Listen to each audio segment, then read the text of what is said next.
مدینے میں رہ کر یہودی کاروبار بھی کرتے تھے، مدینے میں رہ کر عیسائی آتے تھے جاتے تھے، بلکہ ان کی باتیں سنی جاتی تھی۔ نبی کریم علیہ السلام نے جب یہ دستور بنایا تو صحابہ نے اس دستور پر عمل کر کے دکھایا اور کسی بھی غیر مسلم پر ہاتھ نہیں اٹھایا، بلکہ امان میں رہے۔ سرکار نے ایک موقع پر ان کے حقوق کو اور واضح کرنے کے لیے اور بیان کرنے کے لیے نبی کریم علیہ السلام نے فرمایا کہ لوگوں، تمہارے ہمسایہ 3 طرح کے ہوتے ہیں۔ سرکار نے ارشاد فرمایا تمہارے ہمسایہ 3 طرح کے ہوتے ہیں۔ ایک ہمسایہ وہ ہے جس کا ایک حق ہوتا ہے، دوسرا ہمسایہ وہ ہے جس کے 2 حق ہوتے ہیں، تیسرا ہمسایہ وہ ہے جس کے 3 حق ہوتے ہیں۔ سرکار نے یہ 3 ہمسایہ کے بارے میں بتایا اور اب میں تینوں کے بارے میں بتاتا ہوں۔ فرمایا کہ ایک ہمسایہ تمہارا وہ ہے جو غیر مسلم ہے، تمہارے برابر میں رہتا ہے، گھر کے قریب رہتا ہے، گھر کے قریب رہنے کی وجہ سے ایک حق اس کا تم پر ہے، ایک حق ہے اس کا تم پر۔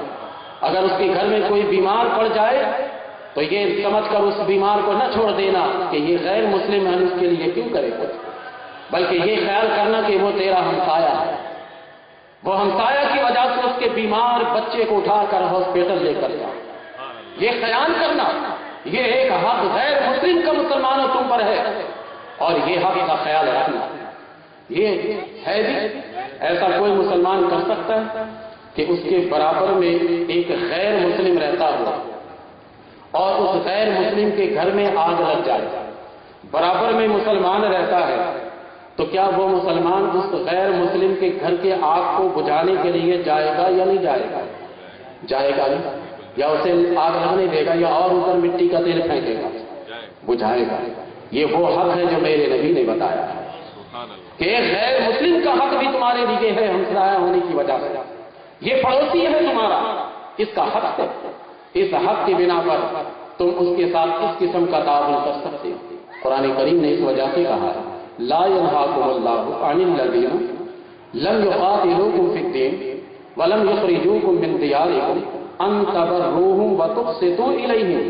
کہ لوگو، اے مومنو، اللہ تمہیں منع نہیں کرتا کہ تم کسی غیر مسلم کے ساتھ بھلائی کرو، غیر مسلم کے ساتھ بھلائی کرنے سے اللہ تعالیٰ منع نہیں کرتا، البتہ اللہ تبارک و تعالیٰ ان غیر مسلموں کے ساتھ بھلائی کرنے سے تمہیں منع فرماتا ہے جو تم سے لڑنے کے لیے نکلے، جو تمہیں تمہارے گھر سے نکال دے، ایسے کے ساتھ تعاون کرنے سے اللہ تعالیٰ منع کرتا ہے، ورنہ اللہ تعالیٰ تمہیں منع نہیں کرتا۔ سورۃ المجادلہ میں یہ موجود ہے کہ اللہ تبارک و تعالیٰ نے خود یہ قانون اور یہ قاعدہ بتا دیا، میرے رسول کا بھی یہی قانون اور قاعدہ ہے۔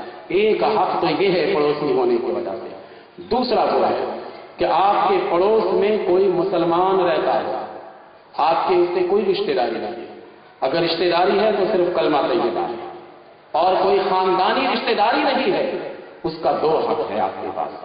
ایک حق تو یہ ہے کہ وہ آپ کا پڑوسی ہے، دوسرا حق یہ ہے کہ وہ مسلمان بھائی ہے، تو یہ 2 حقوق اس کو ملیں گے۔ تیسرا حق یہ ہے پڑوسی کو ہے کہ جس کے لیے 3 حقوق حاصل ہیں، وہ پڑوسی ہے کہ جو مسلمان ہو اور تمہارا رشتہ دار ہے۔ جو قریبی رشتہ دار ہوتے ہیں، خاندانی رشتہ دار ہوتے ہیں، تو ایک تو ہمسایہ ہونے کا حق اس کو حاصل ہوا، دوسرا مسلمان ہونے کا حق حاصل ہوا اور تیسرا رشتہ دار ہونے کا حق حاصل ہوا، تو یہ 3 حقوق سے ہوتے ہیں۔ سرکار نے تو پہلے بتا دیا کہ تمہارے ہمسایہ 3 ہیں، اور یہ ہمسایہ یہ نہ سمجھیے گا کہ صرف گھر کے برابر میں رہنے والا ہمسایہ ہے، ہمارے ملک کے پاکستان میں رہنے والا بھی ہمارا ہمسایہ ہے۔ ہم نے دیکھنا ہے کہ ان کے ساتھ کیسا سلوک کیا جائے، ان کے ساتھ کیسا برتاؤ کیا جائے۔ ہم اگر صوبہ سندھ میں رہتے ہیں، سندھ ہمارا گھر ہے، پنجاب کا بارڈر اگر لگتا ہے تو وہ ہمارے پڑوسی ہیں۔ اگر وہاں مسلمان جو پنجاب میں رہتے ہیں، وہ مسلمان 2 حق رکھتے ہیں ہم سے، سندھ والے سے، ایک تو وہ مسلمان ہیں یہ حق ہے، دوسرا ہمارے پڑوسی ہیں یہ حق ہے۔ اگر اس پنجاب میں غیر مسلم ہے تو ان کا ایک حق ہمارے پاس ہے کہ وہ ہمارا پڑوسی ہے، اس کو ایک حق حاصل ہے، اور اسی طرح پنجاب والے جو سندھ والے کے قریب ہیں، ہم ان پر 2 حق اپنا رکھتے ہیں۔ ان کو چاہیے کہ ہمارا یہ خیال رکھے کہ ہم ان کے ہمسایہ ہیں، ایک حق ہمارا یہ ہے ان کے ساتھ اور دوسرا حق یہ ہے کہ ہم مسلمان ہیں، اس کا حق یہ ہے۔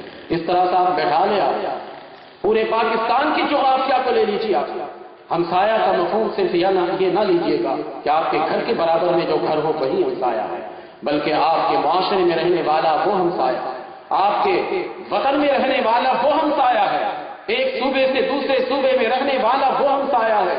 اس طریقے سے ہر ایک کے حقوق کو پہچانیے۔ اگر یہ حقوق پہچانے جائے جو دفعہ نمبر 45 میں میرے رسول صلی اللہ علیہ وسلم نے بتایا ہے، تو کتنی شاندار اور امن و امان کے ساتھ حکمرانی ہم کر سکتے ہیں۔ نادانی دونوں طرف سے ہو رہی ہے، ایسا نہیں ہے کہ ایک بڑے دانا ہے دوسرے نادان ہے، نادانی دونوں طرف سے ہو رہی ہے، اور دونوں آدمی اگر احساس کر لیں کہ نادانی ہم سے بھی ہو رہی ہے، نادانی ہم سے بھی ہو رہی ہے، حاکم سے بھی نادانی ہو رہی ہے، محکوم سے بھی نادانی ہو رہی ہے، رعایا سے بھی نادانی ہو رہی ہے، اور قوم سے بھی نادانی اور حکمران سے بھی نادانی ہو رہی ہے، اگر محسوس کر لیے جائے تو یقین جانیے کہ پھر اس کا ازالہ ہوگا۔ جب رعایا نہ مانے کہ ہم سے نادانی ہو رہی تو آپ اس کا ازالہ کیا کریں گے؟ جب حاکم نہ مانے کہ ہم سے کوئی نادانی ہو رہی تو آپ اس کا ازالہ کیا کریں گے؟ دونوں سے نادانی ہو رہی ہے۔ اس سب کا ازالے کے لیے بہترین طریقہ یہ ہے کہ آپ اسوہ حسنہ کی طرف آئیے، نبی کریم علیہ السلام کے بنائے ہوئے دین کی طرف آئیے۔ اس قسم کے محافل جہاں ہم آرات مناتے ہیں، جہاں نبی کریم علیہ السلام کے نورانیت کو بیان کرتے ہیں، وہاں حضور کے حکمرانیت کو بھی بیان کیجیے۔ جہاں نبی کریم علیہ السلام کے دیگر معجزات کو بیان کرتے ہیں، وہاں نبی کریم علیہ السلام کے اس دست مبارک سے بنائے ہوئے قانون کو بھی بتائیے، تاکہ اس قوم کو پتہ لگے کہ اسلام صرف معجزات کا نام نہیں ہے، اسلام صرف ان چیزوں کا نام نہیں ہے جنہیں لوگوں نے اسلام کہہ دیا اور اسے چار دیواری کے اندر کر دیا ہے۔ اسلام تو بڑا وسیع ہے، اسلام کا دائرہ اتنا وسیع ہے کہ اسلام کے دائرے سے کوئی دنیا کا خطہ نکل نہیں سکتا۔ جہاں پر جس انداز میں رہنمائی وہ چاہے گا اس انداز میں اسے رہنمائی اسے مل سکتی ہے، بشرطے کہ ہم اپنے قوم کو صحیح رہنمائی کرے، قوم کو بیٹھائے، دو چار اشعار سنا دے، قوم جھومیں گی، سبحان اللہ کہے گی قوم کے، اس کے بعد دو چار نعرے لگائیں گے، اس کے بعد مٹھائی تقسیم کر کے چلے گئے۔ قوم کو ملا گیا آج جتنا کچھ آپ کو ملا ہے حکمرانی کے بعد میں، میثاق مدینہ کے بعد میں جو میں نے سمجھایا ہے، یقین جانیے کہ اگر آپ اسے دوسرے تک پہنچائیے گا تو بڑا فائدہ ہوگا، اور تبلیغ کا طریقہ یہی ہوتا ہے کہ آپ دوسرے تک پہنچاؤ۔ تبلیغ کا انداز یہی ہوتا ہے کہ لوگوں کو مختلف نوعیت کے مسائل محافل میں بتائے جائیں۔ اب یہ دفعات کی بات میں ختم کرتا ہوں، ٹائم وقت مجھے اجازت نہیں دیتا، لیکن آپ کم سے کم دو چار اس کی افادیت بیان کرنے کا موقع تو دیں گے نا مجھے؟ بالکل دو چار افادیت، یعنی میثاق مدینہ کی اہمیت و افادیت دو چار بتا دیتا ہوں مختصر۔ اور ویسے بھی مائک والے مائک زیادہ فری اسی لیے نہیں چلاتے کہ مقرر بیٹھتا تو ہٹتا نہیں ہے، اور یہ مائک بڑا فری چلا رہے۔ کتنی دیر میں تقریر کر چکا ہے معلوم ہو رہا ہے، میں نے 10 منٹ تقریر کی ہے۔ سبحان اللہ۔ تو ابھی گڑبڑ نہ کیجیے گا، گڑبڑ نہ کیجیے، یہ قوم کو ذرا سا کچھ تو سمجھنے ملنی چاہیے، تو بائک وغیرہ صحیح ہو۔